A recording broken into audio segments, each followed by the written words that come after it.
J'espère que vous allez bien. Alors, on va voir si ça fonctionne bien ça. Ouais. J'espère que vous allez tous bien les amis. On revient toujours pour nos enfants. Vous voyez que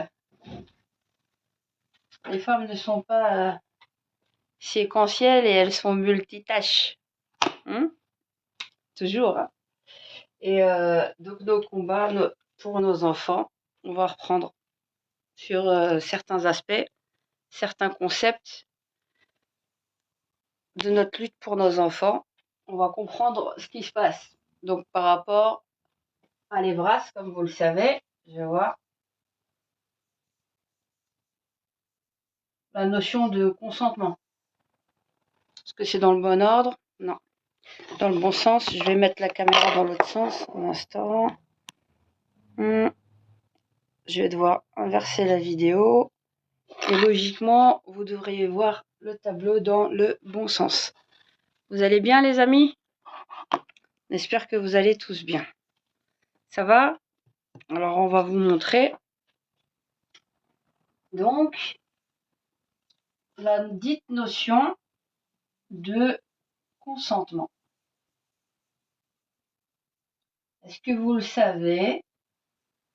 Pourquoi ce terme a été introduit dans la dite éduque sexuelle ou pas? Bonjour les amis, à tous ceux qui nous rejoignent. Est-ce que vous le savez? J'attends que vous soyez du monde les amis. Cette notion, elle est apparue quand on s'est posé la question, donc à travers les plannings toujours. Hein. Vous avez aussi, comme je vous ai dit, retenez ce nom-là, David Paternot. David Paternot.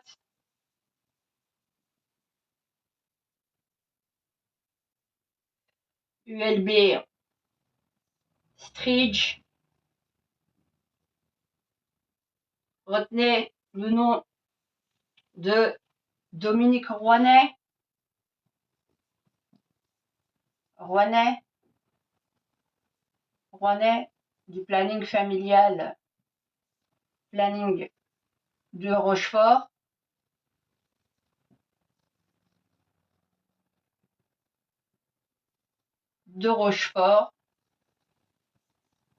Retenez Valérie Piette.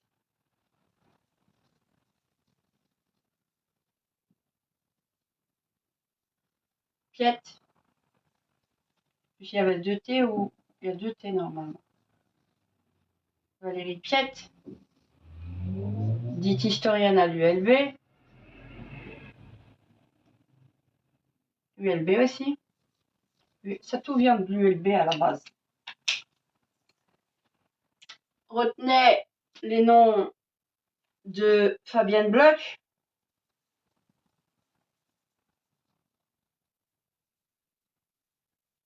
Avec son livre Jouissez sans entrave, qui a travaillé aussi avec Valérie Piette, sans entrave, et repris sur la plateforme d'ailleurs de l'EVRAS. Plateforme EVRAS, c'est un corpus des fédérations laïques, des fédérations pluralistes. Vous avez compris, hein, laïque, CPP, bref, planning familial, fédération laïque, fédération pluraliste, et d'autres associations, SOS SIDA qui est devenu par la suite OIS. Comme ça, on sait d'où ça vient. Hein. Faut savoir. Hein. Connaître à qui on a affaire. Vous allez bien, les amis? Il y est arrivé. En Flandre, vous avez... Là, c'est Evras. Ici, en Belgique francophone. Belgique francophone, c'est Evras. En Flandre, ça s'appelle Sensoa. Sensoa. Il y a eu déjà des articles critiques en 2017 où carrément nous avions accès à des sites carrément à caractère pornographique sous couvert de donner des données aux enfants. Il y a eu une levée de bouclier, ça apparaît même dans des articles de presse. Salam alaikum, bonjour à tous ceux qui nous rejoignent. D'accord? Ok. Sensoa fait partie de l'IPPF. Il fait partie de l'IPPF, les 10 droits sexuels IPPF. L'IPPF, Siecus. Siecus, c'est exactement la théorisation que la sexualité commencerait. Ici, c'est la planification, planning familial, à un niveau international. Donc les plannings. Alors ils vont dire, oui, on est avec des sexologues, des psychologues, tout, sauf des pédopsychiatres. Mais, comme ils ont bien écouté pédopsie, ils vont mettre des pédopsies, mais spécialisées dans l'adolescence. Notamment Sophie Mass. Pas forcément à l'IPPF, mais ça c'est de l'ULB. Sophie Mass, ULB, aimez le site ULB aimé. Pour que vous le sachiez. Les pédopsies qu'ils disent être d'accord avec cette histoire de dire que la sexualité commencerait à la naissance et que la sexualité enfantine, tout ça, comme je vous ai dit, l'IPPF, ça vient de là. Siecus, c'est qui? C'est qui Siecus? C'est les études de Kinsey. Kinsey qui a été considéré comme pédophile. Expérimentation et les thèses de Kinsey. Les dites thèses de Kinsey. Il y a des vidéos dans ce sens. C'est de la pédophilie. Pédophilie. Vous entendez? Vous pouvez. Il a fait plein d'expériences sur des enfants. Pour que vous le sachiez. Pour que vous le sachiez. C'est déjà l'heure de la prière. Un instant. Pourquoi je vous dis tout ça? Parce que vous voyez bien. Certifier leurs émotions. Ouais, ça c'est ce qu'on vous dit. Pour aider les jeunes à mieux comprendre leur corps et leurs émotions. Ça c'est ce qu'on vous dit. Ça c'est la belle vitrine. Il y a un peu de ça. On ne dit pas qu'il n'y a pas de ça. Ça c'est la vitrine. C'est pas l'arrière-cour. Je vais vous montrer, je vais vous prouver tout ce que je vous dis. Si j'avais tort, expliquez-moi pourquoi les personnes que je dénonce, de près comme de loin, non, certifié l'EVRAS ne serait pas un simple programme éducatif belge. Je vous le dis, j'ai fait 10 ans d'investigation sur ce qui se passe. Je sais de quoi je parle. Pourquoi ils effacent des datas et des données que j'ai données, sur lesquelles j'ai mis le pointeur? Pourquoi aussi la RTBF ne met plus accès au débat QR, le débat concernant les VRAS, où on me nomme et on me cite, puisque je leur ai dit que j'allais les attaquer pour diffamation. Il n'est plus accessible sur la plateforme Ovio, tout comme Jeudi en Prime avec Pierre-Yves Géolet. Ils savent que je sais, et ils me suivent de près comme de loin, et je le sais aussi.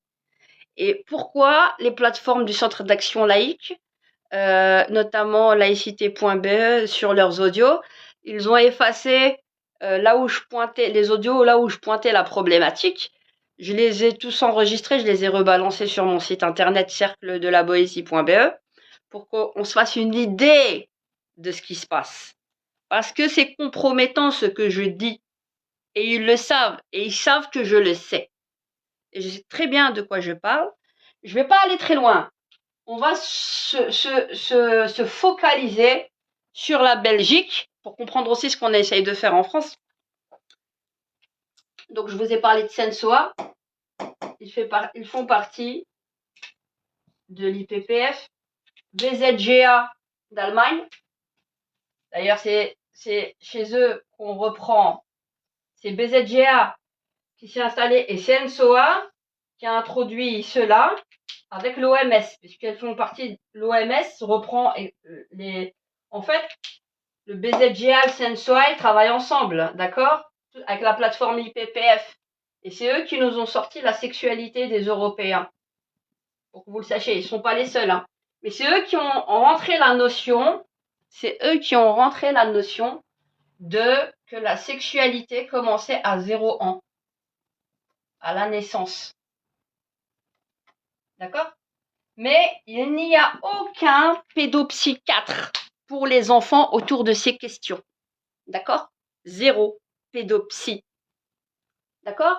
Avant, on parle de l'OMS, on parle de quoi? De l'UNESCO. De l'UNESCO, jusqu'à avant 2018, on parlait des adolescents. Avec l'UNESCO, nous parlions des adolescents. On parlait de la sexualité, même pour... comment que ça s'appelle ça? Oui, les droits dits sexuels et tout le bazar. On parlait des adolescents pour les préserver contre quoi? Contre les IST, le sida. La prévention, ce qu'on appelle l'éducation complète à la sexualité de l'UNESCO. Éducation complète ECS. D'accord? Jusque-là, vous suivez? Vous suivez, des amis? J'espère que vous suivez. Est-ce que vous voyez bien? Je ne sais pas. Je vais essayer de rapprocher. Peut-être que vous verrez un peu mieux. D'accord. Si vous voyez ça, vous aurez déjà compris ça. Ensuite, l'historique des plannings familiaux. Il y a encore d'autres concepts à comprendre. Jusque-là, vous suivez. Je vais effacer de ce côté-là. On va revenir sur la notion de consentement. Alors, on va se réaxer par la suite en Belgique.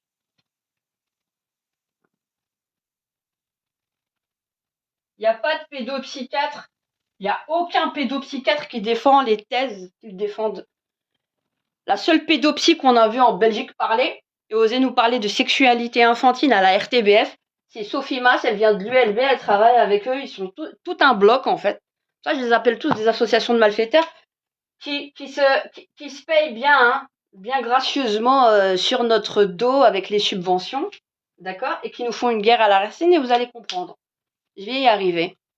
On va, vous vous rappelez quand je vous parlais de le féminisme et l'ultra-féminisme, quand je vous parlais d'un côté ici, donc les luttes 68ardes, des dites luttes 68ardes,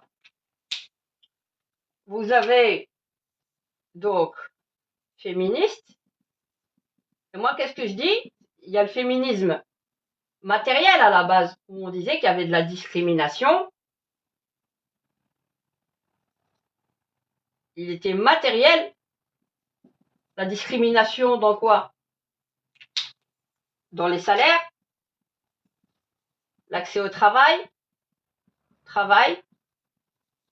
les choix des filières par exemple, le droit d'ouvrir son compte bancaire. Jusque-là, vous suivez? Ok. Moi, ce que je mets dans l'ultra-féminisme, là, idéologique de destruction, c'est l'avortement. Pourquoi? L'avortement, à la base, est une exception. Alors, l'avortement, je le mets aussi dans le féminisme. Mais c'est l'avortement d'exception. D'exception. C'est-à-dire viol, d'accord? Mariage forcé où on se retrouve enceinte et après on se sauve. Vous avez compris? C'est maladie qui peut causer votre propre perte, vous mettre en danger au niveau de la santé au point où vous risquez de mourir pour maladie de la mère. Jusque-là, vous comprenez dans quoi je mets le féminisme. Avortement d'exception. Il n'a jamais été la règle. Pour ça que je m'adresse aussi aux femmes et celles qui se disent féministes et qui seront bernées par d'autres dites féministes bien plus idéologues parce que vous n'avez pas vu la couleuvre qu'on va essayer de vous faire manger. Parce que je suis profondément féministe, mais pas ultra-féministe. Dans l'ultra-féminisme, c'est la branche qui est reprise par Lévras. Et vous allez comprendre pourquoi. On va jouer sur ça, sur ce féminisme-là, soi-disant. Mais en réalité, idéologiquement, c'est le but de l'ultra-féminisme, c'est de sortir complètement l'avortement du droit pénal. Passe droit direct. Je vous ai dit le fœtus, c'est une guerre idéologique de comment on conceptualise un enfant, le bébé, le fœtus dans le ventre de la mère. C'est exactement ça, certifié. C'est un instrument de déconstruction identitaire, c'est ce que je vous disais. Voilà, exactement. Voilà. Voilà. Voilà, on est d'accord, certifié, exactement. Voilà, comme vous dites.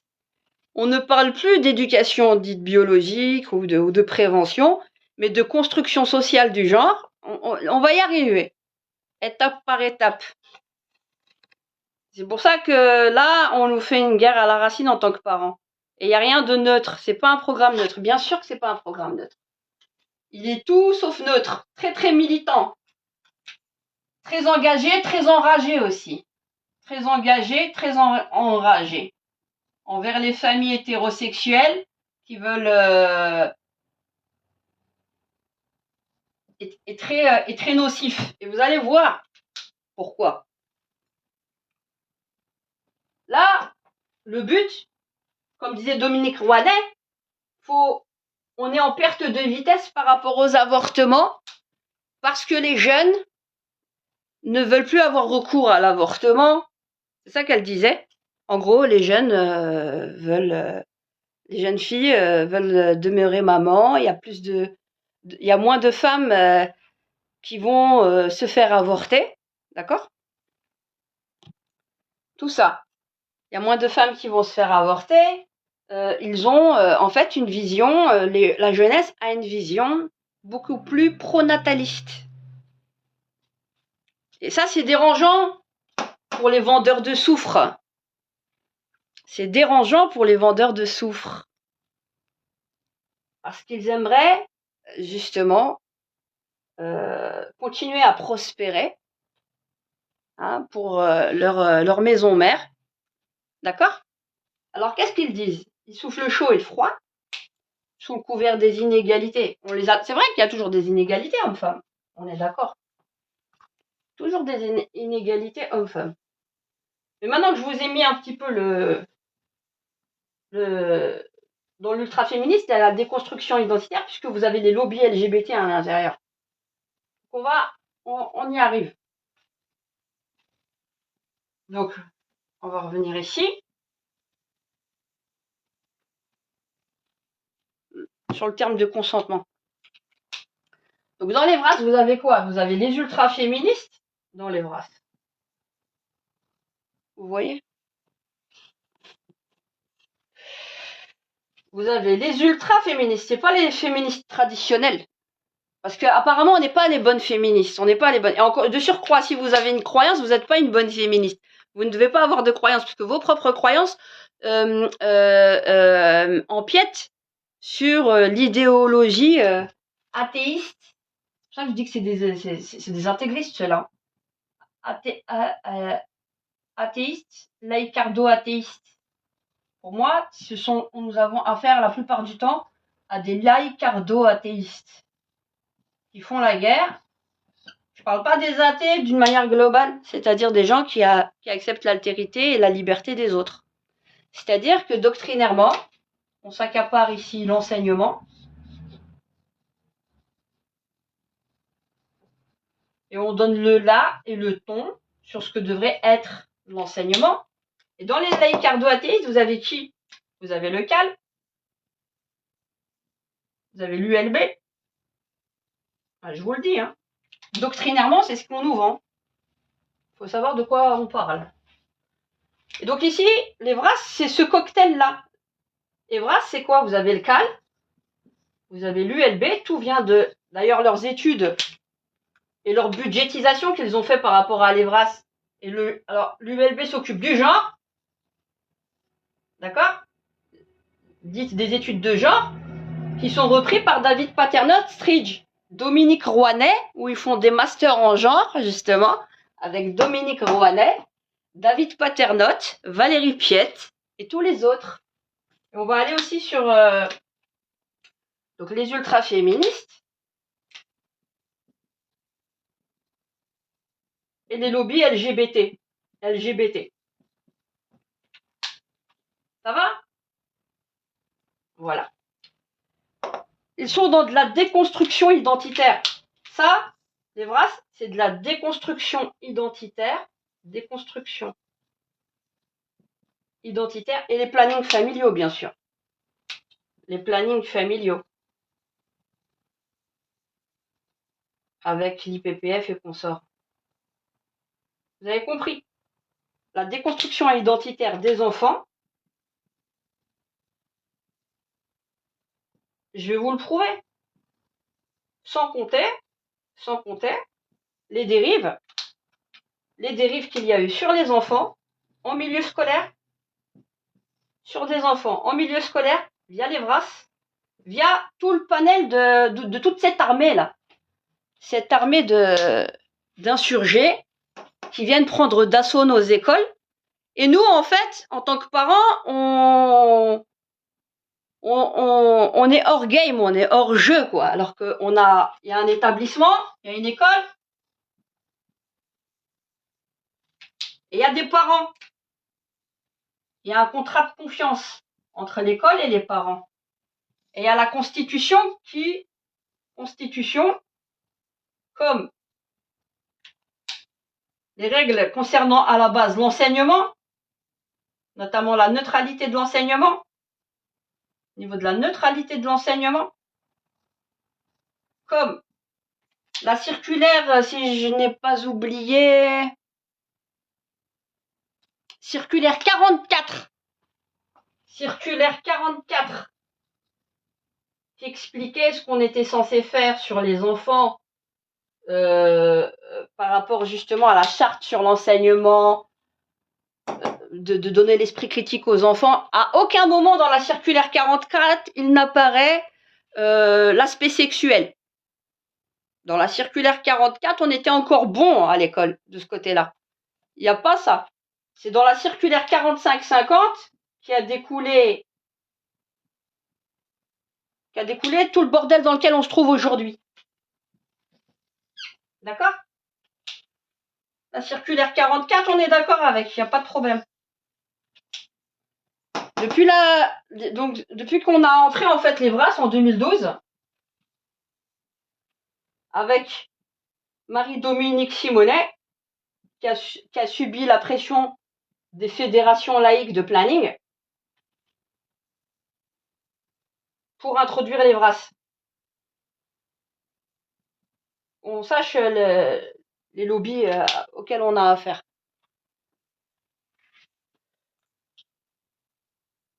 D'accord? Et donc on essaye surtout aussi de décrédibiliser les parents qui ont une croyance. Dans leur littérature, on nous montre un peu du doigt, sans vraiment nous nommer, mais on préfère nous appeler les conservateurs avec les catholiques. Parce qu'eux, ils ont déjà pris les devants. Quand il y a eu la levée de bouclier en France, de tous les parents, il n'y avait pas que des cathos, il n'y avait pas que des musulmans, il y avait de tout. Ils ne voulaient pas le mariage pour tous.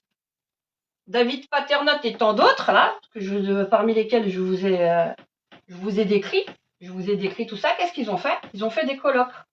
Quand c'était encore calme en Belgique. Pour dire, ils ont fait Abemus Gender. Ils ont fait des colloques, des conférences Abemus Gender. Et ils ont tout mis sur le dos, en fait, des religieux, histoire d'une riposte religieuse. Histoire d'une riposte religieuse, 2015, 2014, 2015, à l'ULB. Histoire d'une riposte religieuse.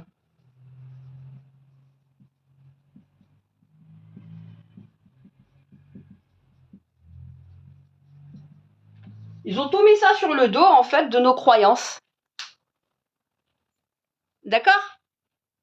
Je vais revenir à la notion de consentement. J'ai pas oublié. On va y arriver. Donc, pour que vous sachiez comment on nous a... Nous, notre enfant, il est là, à l'école, et ils prennent d'assaut l'école. Tout autour, vous avez une multitude de ces acteurs-là que je vous ai cités, qui se donnent tous main dans la main pour s'accaparer nos gosses, en fait, à l'intérieur, et jouer avec la tête de nos enfants, parce qu'ils sont pas capables de venir en face de nous faire des débats. D'ailleurs, on nous fait soi-disant le cordon sanitaire. On peut voir, je vous invite à regarder ce qu'a dit la CDJ lorsque nous filmions et lorsque monsieur Alexandre Penas de Kéros avait filmé les manifestations Evras en 2023. Kéros Alexandre Penas écrivait ça. Il avait demandé son droit de réponse et que la RTBF arrête de dire n'importe quoi sur les personnes qui étaient là. Et la CDJ a donné raison à la RTBF. Mais je vous invite vraiment, ça a été fait en juillet 2024, juillet 2024. Juillet 2024. Et ça serait très intéressant. Donc on estime on nous parle tout le temps de démocratie, de chaînes pluralistes, qui la RTBF, avec son directeur, invite en permanence les plannings, David Paternotte, tout le monde à s'exprimer, d'accord, sauf nous, quand on a demandé notre droit de réponse.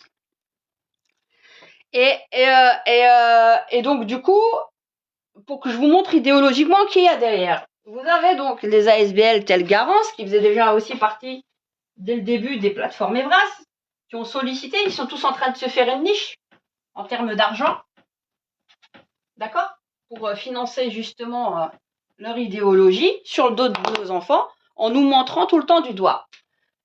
La notion de consentement, on va revenir là où on avait commencé, c'est parce que en Flandre, comme je vous parlais de Sensoa, on sait que la majorité sexuelle était dans la loi à 16 ans. À 16 ans. Et en Flandre, ils l'ont abaissé à 14. À 14. En milieu francophone, on n'était pas trop d'accord. Francophone.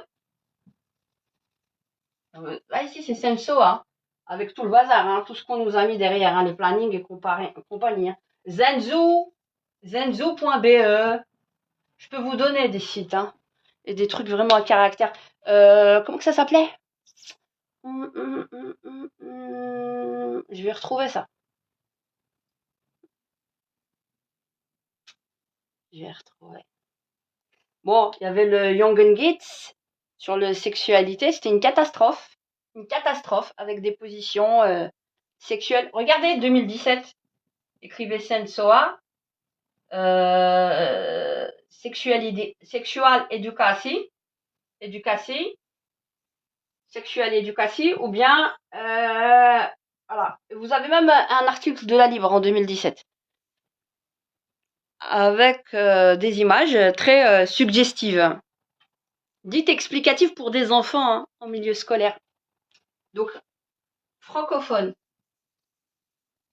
Ils ont mis du temps, et vous avez toujours les mêmes, hein. Vous avez Sophélia, Soralia, les femmes prévoyantes, socialistes, tout ça. Tout ça, on connaît. Hein. Garance, tous, les GAMS, tout ça. Ils ont dit 14 ans. Il y a plein de pédopsychiatres qui ont dit non. Alors ils ont inventé le concept de dire, si deux jeunes deux jeunes mineurs ont des rapports, ils doivent avoir 14 ans et être des mineurs et pas 5 ans. Au début, c'était 5 ans de différence, même si le jeune avait 19 ans. Alors, on va plus parler de majorité sexuelle.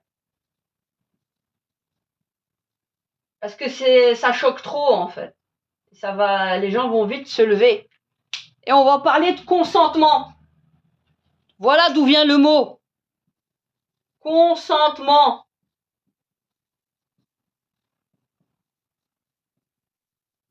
Voilà d'où vient ce mot. On nous a rentré dans le...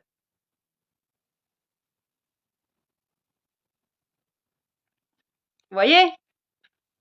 Je vous répondrai plus tard. J'explique. Est-ce que vous voyez ou pas?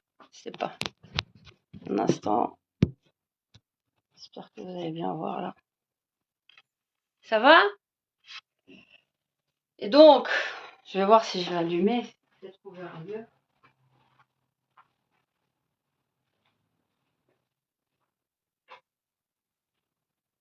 Je sais pas si vous verrez mieux.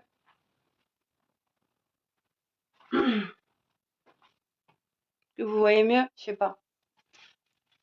L'essentiel, c'est que vous suivez. Je sais pas. Est-ce que vous voyez bien? Alors, ça devrait le faire ici. Donc, peut-être ici, comme ça. Là, vous aurez plus de mal, je pense, à suivre. Peut-être que vous verrez. Que vous voyez bien. C'est jusque là, vous voyez. Donc, normalement, je dois m'arrêter ici, en fait, dans le tableau, pour que vous voyez bien. Ça devrait le faire. Vous comprenez pourquoi la notion de consentement est introduite? Elle a été introduite comme ça. On était aux alentours de 2017, 2016-2017. Là, on parlait de quoi? On parlait d'ados. On n'est pas d'accord, on n'a pas sollicité les parents. Hein. On n'a pas demandé l'avis aux parents. Hein. Pourquoi? Parce que vous avez de l'autre côté la Ligue des droits de l'enfant. Hein. Ligue des droits de l'enfant qui fonctionne, donc qui vous a rajouté une branche. Les Ligues des droits de l'enfant. Droits de l'enfant. Et vous avez, soi-disant, attendez, hein, ils vous ont fait une option LGBTQI avec une autre... on va y aller. On va dire qu'on est des homophobes. Non, on n'est pas des homophobes. Chacun connaît sa place LGBT. C'est très opaque, il y a peut-être une personne où on arrive à déceler le nom. C'est très opaque ici. Hein. Mais ils vous disent quoi? Ils vous disent que les baisers dans la cour, ça pose pas de problème, c'est que des bigots en fait qui s'insurgent à l'intérieur de l'école. Et comme l'école, elle doit faire comme dans la justice, elle doit rester neutre et elle doit donner les droits aux enfants avant les devoirs. Et on n'avertira pas les parents s'il y a quelque chose qui se fait à l'intérieur de l'école, puisque ça relève du droit personnel de l'enfant.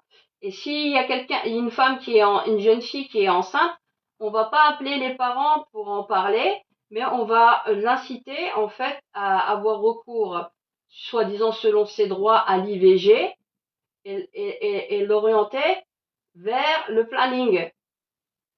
Mais on va pas lui dire les devoirs, on va juste les inciter et c'est pas la peine en fait d'avertir les parents et surtout si on estime que ces parents-là ne respectent pas les droits et la démocratie. En gros, c'est ça, vous êtes vus par défaut comme une problématique, chers parents. Alors qu'il s'agit quand même de la vie de vos enfants. Ça, c'est la Ligue des droits de l'enfant qui le dit, hein, pas moi. D'accord? Qu'on sache à qui on a. Et ils sont avec eux, hein. C'est tout un corpus. Et puis vous avez le DGDE. Hein, la cellule soi-disant Direction Générale de l'Enfance, qui est FOEB, hein, DGDE là. Pareil, kif kif bourricot, on a affaire exactement au même, ça c'est par la FOEB. Que vous sachiez. Vous avez, dans Écolo, vous avez Hélène. Hélène, qui elle fait partie d'un côté d'associations militantes dans ce sens-là,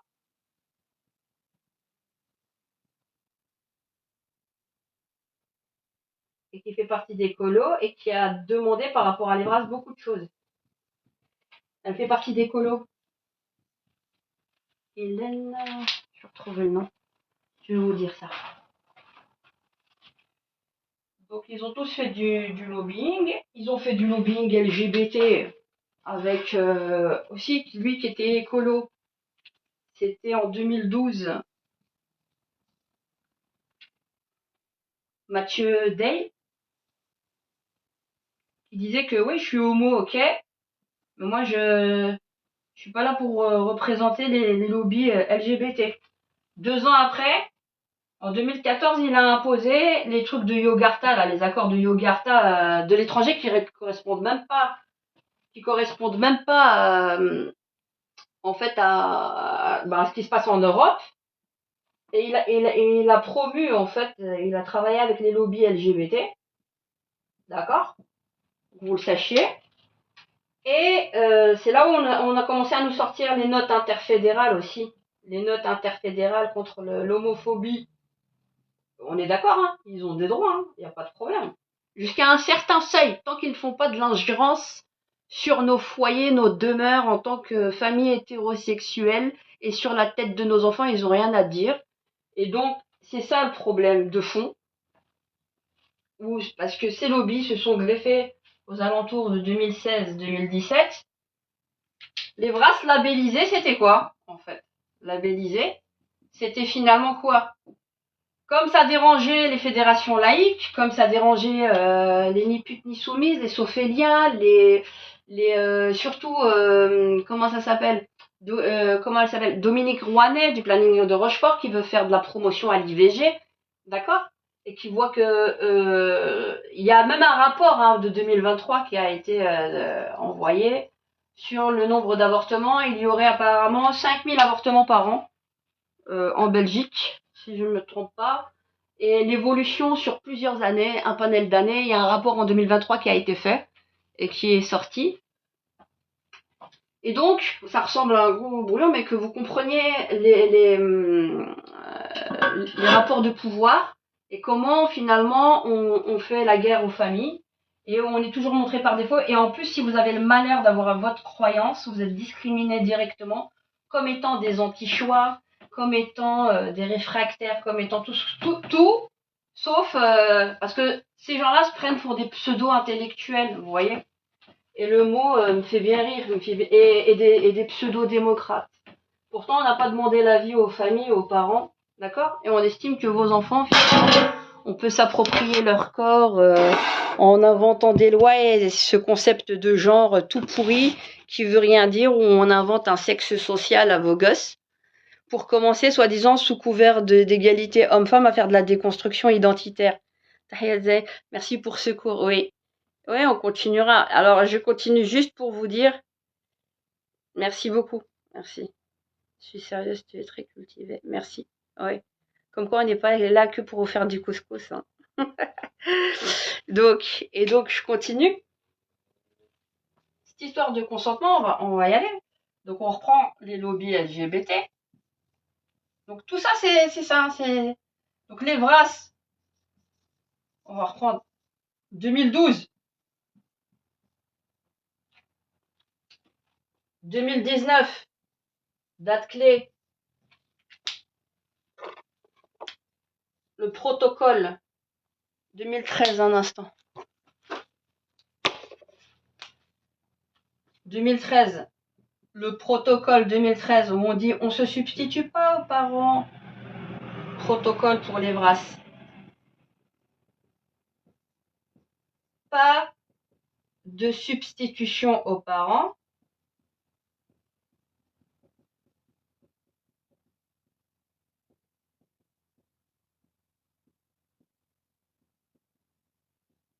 Ça, c'est ce qu'on nous a dit. Il y a plein de familles qui n'étaient pas au courant déjà, mais c'était écrit dans le protocole. Ça a dérangé, comme je vous dis, toute la plateforme Evras. Hein, ils sont une trentaine, quarantaine. Vous avez les maisons arc-en-ciel. Arc-en-ciel. La plateforme Rainbow House. Il Il y a à peu près 70 associations. Rainbow House. D'accord? Avec les notes interfédérales. Moi, comment j'ai découvert les Brasses? Parce que moi, je me manifestais contre la Gay Pride pour l'incivilité, l'incivisme qu'il y avait. Pourtant qu'il y avait plein d'SDF dehors, mais surtout l'incivisme. Il y avait des scènes très graves, relevant vraiment du code pénal. Hein. J'interpellais même les policiers à l'époque. On me disait, oui, mais il faut que le procureur nous donne feu vert. On vous comprend tout à fait. Je dis, c'est pas normal. Il y a des familles, il y a des enfants. C'est pas normal qu'on ait le droit de l'incivilité sous couvert que ce soit la fête. Au point où il y a des débordements, on essaye d'aligner les mentalités. Vous comprenez ça? Ça, c'est devenu de la propagande à l'homosexualité. L'homosexualité, elle est innée chez certains, d'autres, c'est de la propagande. Donc, plus de verrou, il n'y a plus rien. Nous, on n'est pas contre. Je vous dis qu'il y a des homos avec nous et on discute. Et c'est des gens très intelligents, très cultivés, qui comprennent et qui, d'ailleurs, qui ne reconnaissent même pas ces lobbies qui sont à la base minoritaires mais qui font beaucoup de bruit. Donc, et le risque, c'est quoi? C'est que par leur action comme ça, oppressante sur tout le monde, en fait, avec les autres, hein, les ultra-féministes et consorts, puisque vous avez justement des femmes lesbiennes qui mettent la double casquette et du féminisme et du LGBTisme.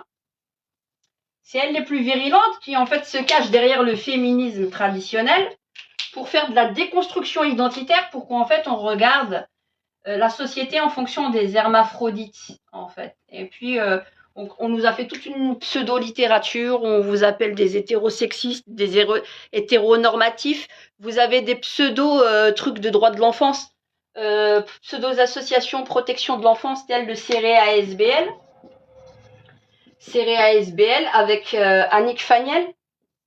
Annick Faniel. Annick Faniel.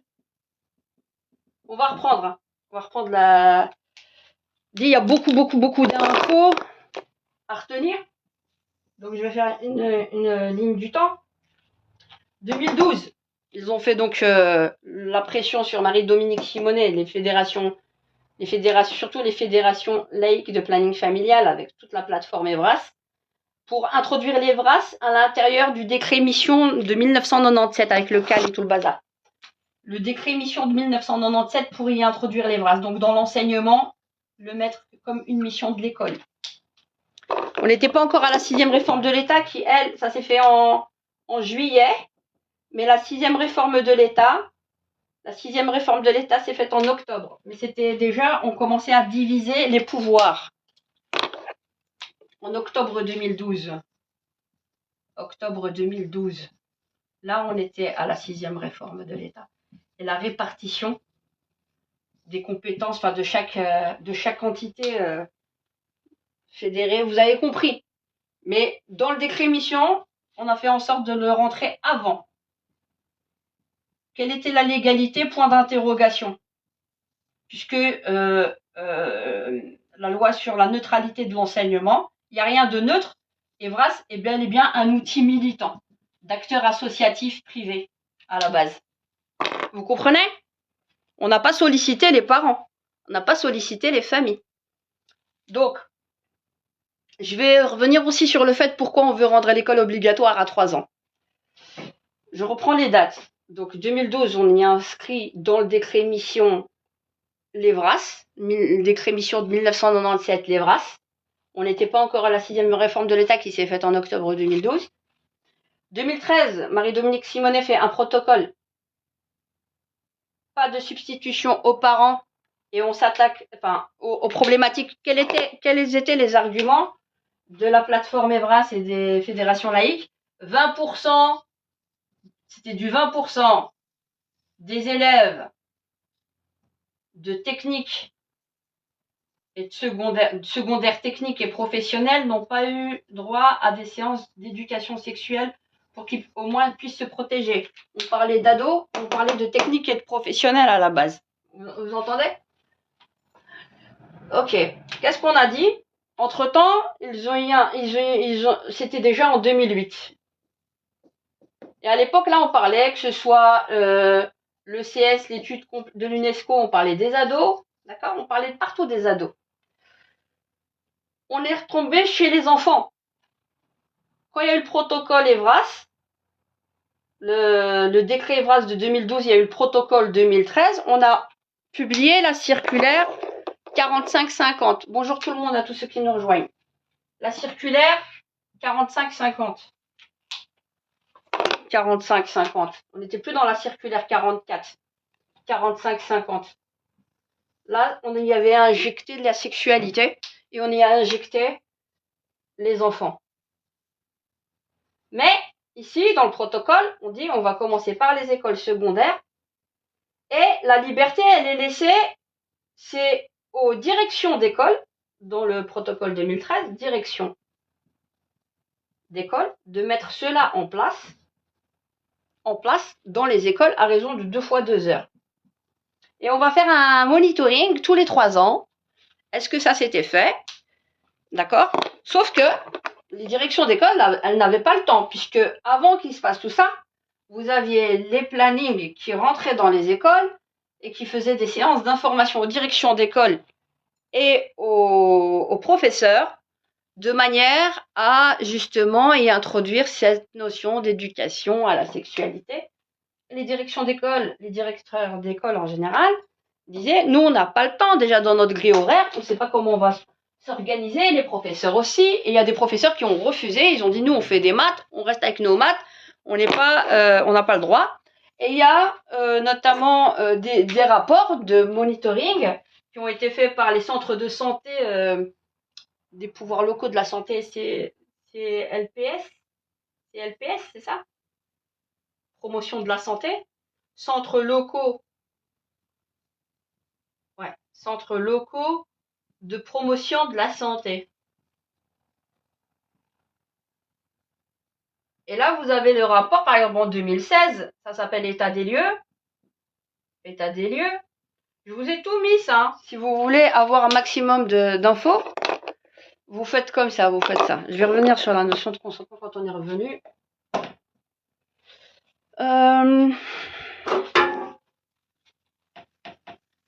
Là, aujourd'hui, ils nous disent que 15% des élèves n'ont pas de l'éducation. Il n'y a que 15% des élèves qui auraient eu de l'éducation sexuelle. Gros foutage de gueule, inversion des datas. C'est des fous. C'est des fous. On me disait que j'étais dingo, moi. Ah, j'assume. Je suis dingo. Ok. Il n'y a pas de problème. On verra devant la justice. Si je suis si dingo que ça. Alors, merci. Qu'est-ce qu'ils nous disent, ces chers braves? Où en étais-je? Parce qu'il y a plein de trucs. Ah ouais, j'allais vous donner le site internet de mon ASBL où je vous ai mis les datas, cercle de la avec les documents probants. BOESI, je vous le mets en lettres .be. Vous allez l'onglet coin solidaire.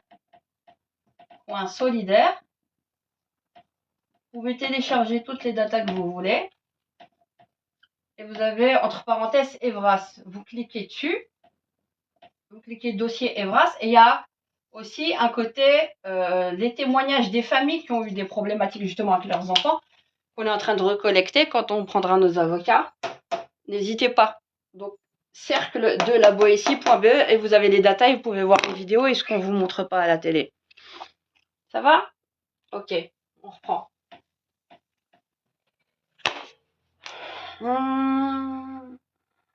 Ah ouais, donc,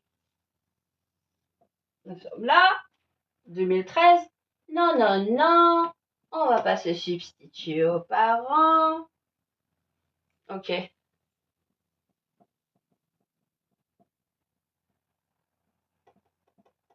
Aux parents. Niet, il n'y a pas de substitution, on ne se substitue pas aux parents. Non substitution aux parents. Protocole. Mais ça dérange qui? Alors vous avez la plateforme Evras, avec tout leur arsenal, leur armée là. L'armée plateforme Evras qui arrive. Evras, qui cherchent à rentrer impérativement dans les écoles, mais qui se heurtent à des vétos de direction d'école. Des vétos de direction d'école.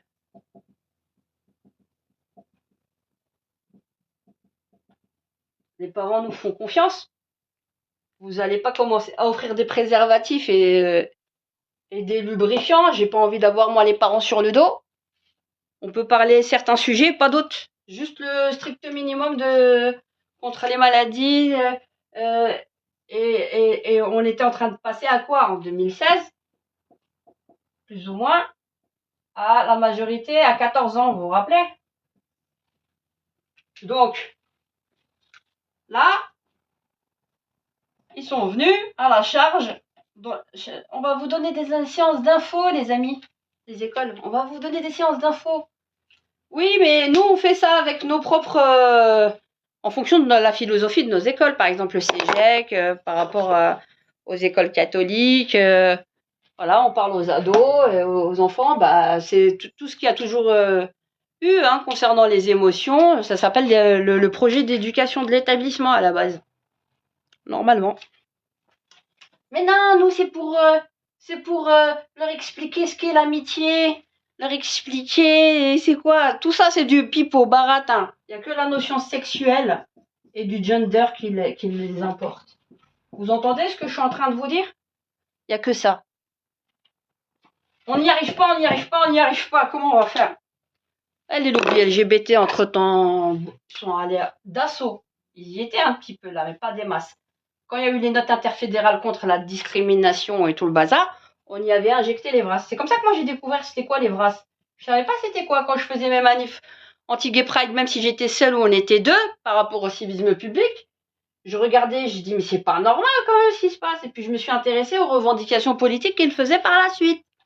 Et j'ai découvert cet acronyme. J'ai dit mais c'est quoi les VRAS? C'est quoi les VRAS? Et c'est comme ça que j'ai découvert le poteau rose. Que j'ai découvert qu'ils voulaient rentrer dans les écoles avec les autres, ils ont fait partie de la plateforme de plus en plus, et au nom de leur non-discrimination, eh ben, la direction nous discrimine.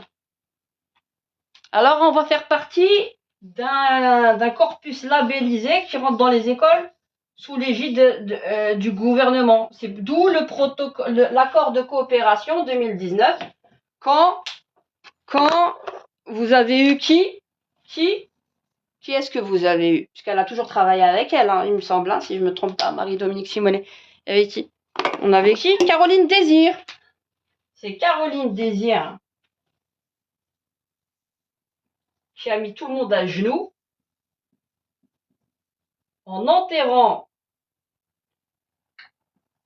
du protocole. Dégage. Protocole dégage. Dégage complètement. Il n'y a plus de la substitution aux parents. On n'en a rien à foutre. Vous compreniez ce qui s'est passé. Et là, on rentre dans les hameaux, dans les jeunesses, partout. Et on vous met le labellisé contraignant. Parce que les fédérations laïques n'aimaient pas quand d'autres faisaient de l'EVRAS, notamment certaines ASBL, qui n'étaient pas financées. Parce que depuis le début, c'est eux qui sont financés. C'est la plateforme EVRAS. Et les fédérations laïques, c'est personne d'autre. Il n'y a personne. Il n'y a que eux. Et pour se prendre le pactole, puisque de 300 000, on passe maintenant à du 6 millions pour 2 écoles. Deux tranches scolaires de classe. Foutage de gueule. Qui est derrière? C'est l'ULB. Toujours encore. Avec l'ULB d'ULBA de 2021. Vous avez ULB SAIPS, les études SAIPS, et ULB Prom. Voilà, donc c'est toujours les mêmes. Donc, non, ils font de la discrimination, ce sont des anti-choix, ils sont contre l'IVG, ils font des trucs contre les homos, c'est des homophobes et tout, il faut éradiquer ce discours, alors qu'il n'y avait pas de discours, on n'avait pas besoin de parler de ça, on parlait surtout de comment apprécier les choses, attendre, faire les choses, voilà, faire de la réelle prévention. Ça ne les a pas plu, donc il fallait les dégager, et pour les dégager, on dit qu'on est attaqué alors qu'on n'est pas attaqué, mais on dit qu'on est attaqué parce que nous, on veut se prendre toute la marge et on veut balayer tout le monde. D'où cette labellisation.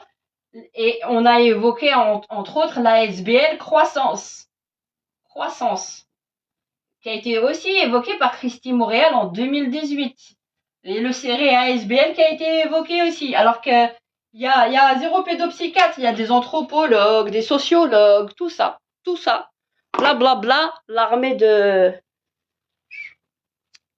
Et plusieurs fois, ils nous disent que nous, on fait une croisade. C'est eux qui font une croisade contre les familles. Hein. C'est pas moi. Ils font une croisade contre les familles. Vous entendez? C'est une croisade contre les familles. Et contre le droit parental et le droit de la liberté d'enseignement. Donc, qu'est-ce qu'ils disent? 2019, vous avez Caroline Désir, donc, qui met tout le monde à genoux. Dans le dos des familles, pendant tout ce temps-là, il y a quand même de l'EVRAS qui se fait en maternelle et primaire. Maternelle et primaire, on n'a pas demandé l'autorisation des familles. Alors que, à la base, les plannings sont des acteurs extérieurs à l'école.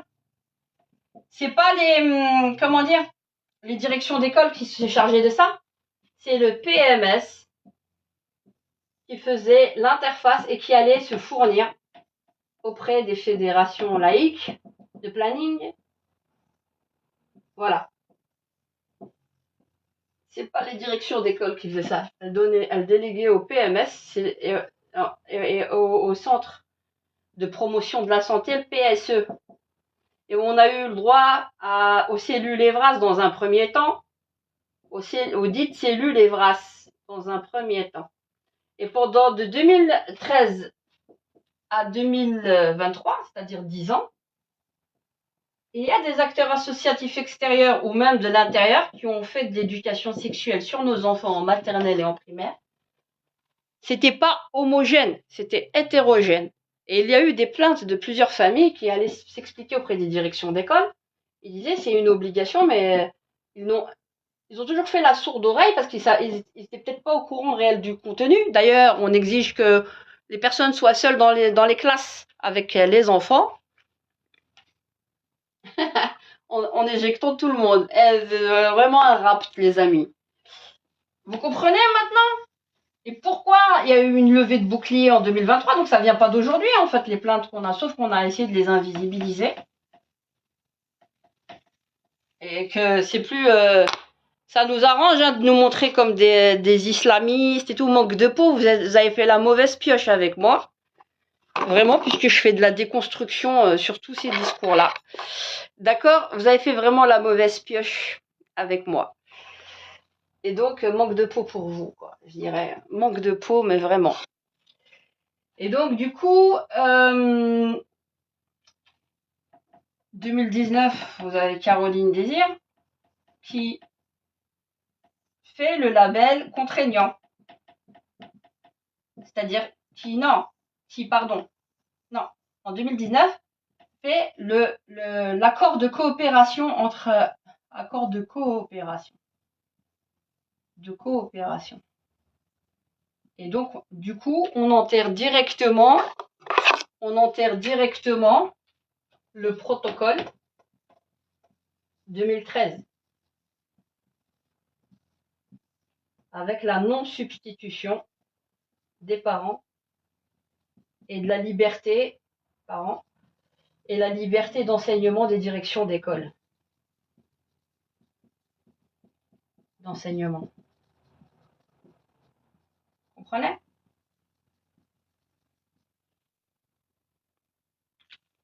Bonjour tout le monde.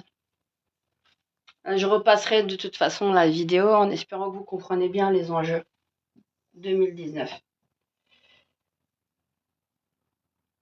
L'accord de coopération, ça arrive en 2023. L'accord de coopération se fait en 2019.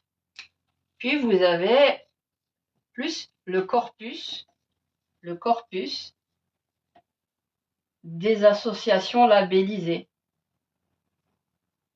Labellisées, il y a le travail de fond sur les exigences qu'elles ramènent pour dire quand vous faites le texte donc pendant 5 ans, pendant 4 ans,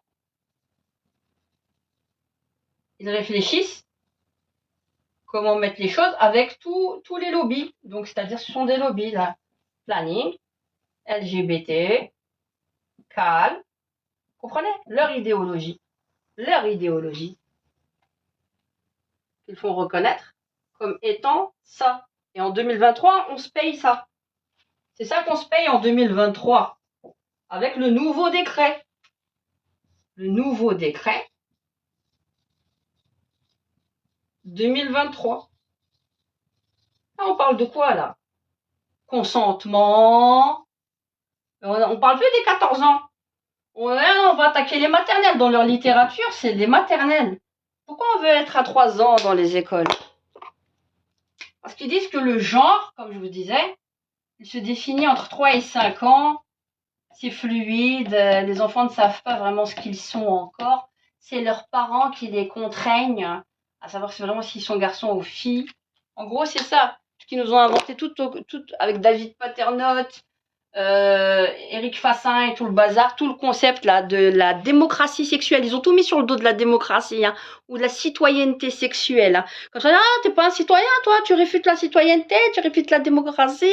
Ah, ben non, ça fait partie de notre culture. Ça a jamais fait partie de la culture, ni de la France, ni de la Belgique. Mais c'est ce qu'on est en train de nous faire. Ce qu'on nous a fait. C'est pour ça qu'on s'est levé. Alors, ils nous ont montré comme des extrêmes droites. Ils nous ont montré comme tout ce que vous pouvez imaginer. Sauf que moi, j'ai des vidéos, et c'est eux les menteurs, et voilà, tout simplement. Donc, vous comprenez les enjeux. Maintenant, on veut s'approprier. C'est pas que les émotions, tout ça, c'est bisounours. Allez écouter les audios. Regardez les preuves que je vous montre. Ici. Regardez dossier Evras. Allez regarder sur le site internet. Regardez, écoutez bien les datas que je vous donne. Lisez. Entre ce qu'on vous dit là, à la télé. Ce que moi je vous dis. Je maîtrise mon sujet. Donc voilà. J'espère que je peux plus rien pour vous si vous ne me croyez pas. Je fais mon maximum pour que vous compreniez les dangers pour vos gosses. Et là c'est grave en fait. C'est vraiment grave. Voilà. J'espère que voilà, vous partagerez un maximum les infos que je vous donne. Cercle de la Boétie.be, mon site, vous connaissez, Omri sur TikTok ou YouTube. Voilà. Bonne journée et à bientôt.